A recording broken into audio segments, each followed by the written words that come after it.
Today we're going to be talking about a modified plank exercise. What's great about a modified plank is that it's going to work out your abdominals, but it's also going to work out your lower back. Why that's helpful is that most lower back exercises that people do, they lay on their stomach for. And when you're pregnant, you obviously cannot lay on your stomach. So what's good about this plank is that you get abdominals and lower back. The other thing that's great is that there's a couple different variations of it that can make it more difficult. So you can start simple, and as you get stronger, you can try a couple of the harder versions. I'll show you how it works here. This is Maggie, and Maggie is 37 weeks pregnant, so if she can do it, you definitely can do it. What you're going to do is just start in a normal tabletop position here. So if you see Maggie, she's got her wrists right underneath her shoulders and her knees right underneath her hips, and she's just going to slowly press her hips forward and down and walk her hands forward until she's in a nice straight line. If you see here, from her knees all the way up to her shoulders, she's in a nice straight line. If you do this next to a mirror, you can look in the mirror. Maggie, if you want to take a look in the mirror, and you can just make sure. You'll sort of just check and be sure.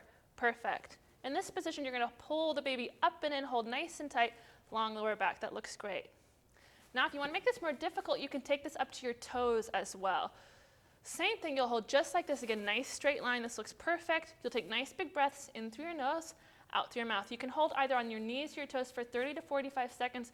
Great exercise for your abs and your lower back. Feel free to come on down. Perfect. One more way to make this even more difficult is to turn this into a moving exercise. What you're going to do is drop down to your elbows and then come back up to straight arms. And then you'll exhale and come up.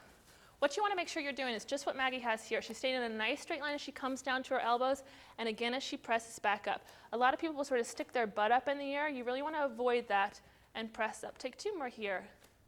Inhale down. Big exhale up. You feel that, Maggie? Yes, I do. Good. And one more. And exhale, coming up. And to rest, you'll come back into a child's pose, toes together, knees apart, dropping back there. Perfect.